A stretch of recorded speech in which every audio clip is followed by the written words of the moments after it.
দেখতে কি সুন্দর লাগছে এই আতা ফলগুলো, তাই না? তবে এই আতা ফলগুলো কিন্তু গাছে ধরেনি, ঘরে তৈরি করেছি। ঘরে তৈরি করা একদম সহজ আর খেতে এত সুস্বাদু যে কল্পনাও করতে পারবে না। আতা ফল থেকে এক একটা বিচি খুলবে আর খাবে, আর স্বাদের দুনিয়ায় হারিয়ে যাবে। মা, মনে হচ্ছে পিঠে খাওয়ার জন্য হলেও শীতটাকে ধরে রাখি, তবেই তো এই মজার মজার পিঠেগুলো খেতে পারবো, তাই না মা? ঠিকই বলেছিস।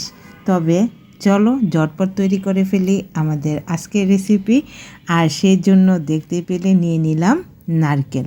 নারকেলটা ফ্রিজে রাখা ছিল, সেই জন্য একটু জমাট বেঁধে আছে, কিন্তু তাতে চিন্তার কোনোই কারণ নাই।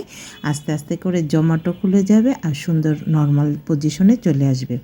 তো এখানে দেখো আমি 1.5 কাপের মতো দিয়েছি নারকেল, আর ঠিক 1.5 কাপের মতো দিয়ে দিলাম ঝুলা গুড়। দিয়ে এবার খুব সুন্দর করে এই নারকেলের সাথে গুড়টাকে মিশিয়ে নিব।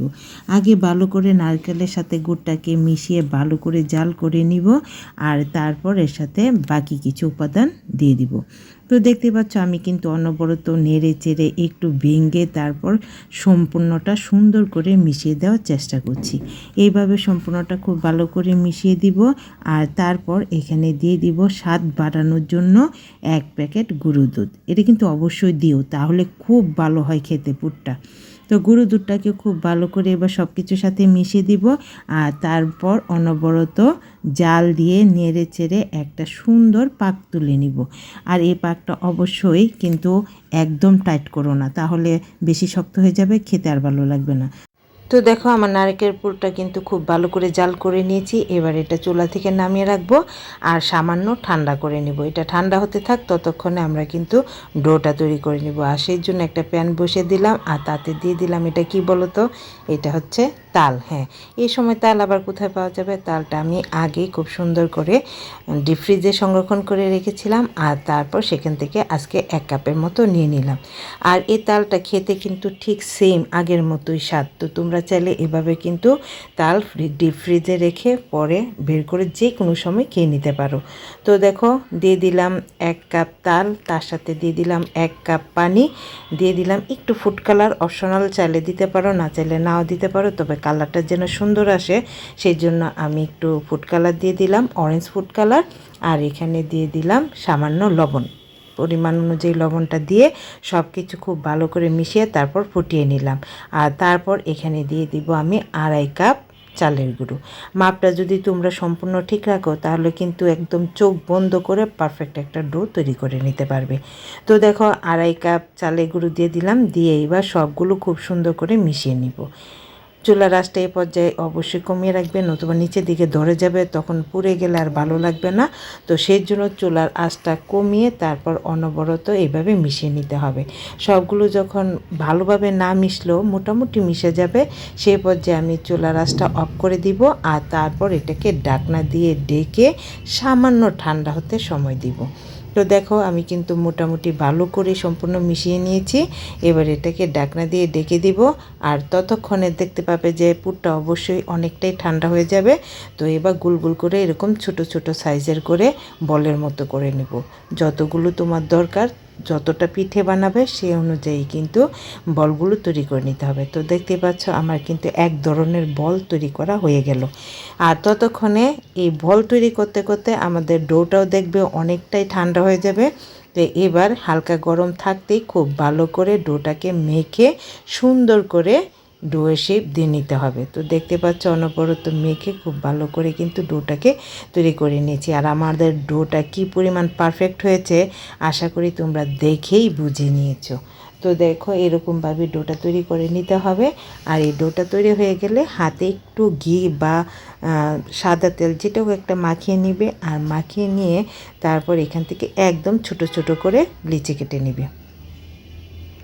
যেহেতু আমরা ছোট ছোট বল তৈরি করব সেই জন্য ছোট ছোট করে লিচিগুলো কেটে নেব। এইখানেও আমার যতটুকু দরকার ততটুকু বল নিয়েছি, নিয়ে তারপর এখান থেকে একটা বল নিব, নিয়ে এরকম সুন্দর করে একটা বাটির মতো তৈরি করে নিব। আশা করি দেখেই তোমরা বুঝে নিয়েছো যে আমি বাটিটা কিভাবে তৈরি করেছি। খুব সহজেই কিন্তু বাটিটা তৈরি হয়ে যায়। তো এরকম বাটি তৈরি করে নিয়ে তার ভিতরে নারকেলের পুরটা দিয়ে দিব, দিয়ে তারপর গুল গুল করে বল তৈরি করে নিব। এইভাবেই সবগুলো যতটা পিঠা তৈরি করবে সেই অনুযায়ী বল তৈরি করে নেবে। বলগুলো দেখতে কতটা সুন্দর লাগছে তাই না? বললাম দেখতে যতটা সুন্দর, খেতে কিন্তু তার থেকে আরও বেশি। তো দেখো তোমাদের আমি আরেকটা বল তৈরি করে দেখিয়ে দিচ্ছি। আর এগুলো তৈরি করা কিন্তু খুবই সহজ, জাস্ট একটু প্রসেসটা যদি বুঝতে পারো না তাহলেই কিন্তু ঝটপট করে তৈরি করে নিতে পারবে। তো একটু সময় লাগবে তৈরি করতে, কিন্তু খেতে কিন্তু অসাধারণ লাগবে। তো দেখো তোমাদের সাথে কথা বলতে বলতে সবগুলো বল তৈরি করে নিয়েছি। এবার পিঠার ডিজাইনটা দিব, সেই জন্য একটি হাতে আমি এখানে এক এক করে 7টা বল নিয়ে নিব। আর তোমরা দেখো আমি বলগুলো কিভাবে শেপ দিয়েছি দেখতে পাচ্ছ।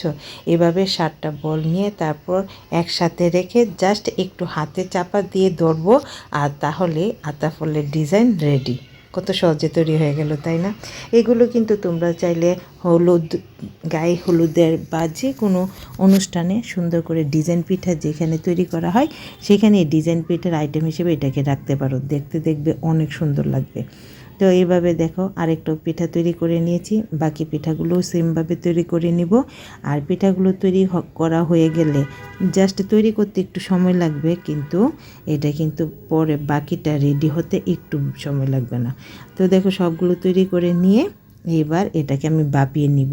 সেই জন্য চুলায় আগে থেকে জল বসিয়ে রেখেছিলাম, আর তার উপরে একটা সিদ্ধযুক্ত পাত্র দিয়ে এক এক করে পিঠাগুলো দিয়ে দিলাম, দিয়ে এবার ঢাকনা দিয়ে ডেকে এটাকে ভাপিয়ে নিব আমি 10 মিনিটের মতো। জাস্ট 10 মিনিটেই দেখতে পাবে যে খুব সুন্দর পিঠেগুলো তৈরি হয়ে গেছে। দেখতে পাচ্ছ, দেখলেই বুঝতে পারবে, তার উপর ধরলে তো বুঝতেই পারবে। তো দেখো আমার পিঠাগুলো লাস্ট লুক কতটা সুন্দর, খুবই সুস্বাদু হয়। একবার বাড়িতে ট্রাই করো তাহলে বুঝতে পারবে। আর আমার পিঠেগুলো কেমন লাগলে কমেন্ট করে জানিও, ভালো লাগলে বেশি বেশি শেয়ার করে দিও। আমার চ্যানেলটাকে সাবস্ক্রাইব আর পেজটাকে ফলো করে দেওয়ার জন্য অনুরোধ রইল। আমার পিঠা রিভিউ শোনো, মা সেই মজা। ভালো থেকো।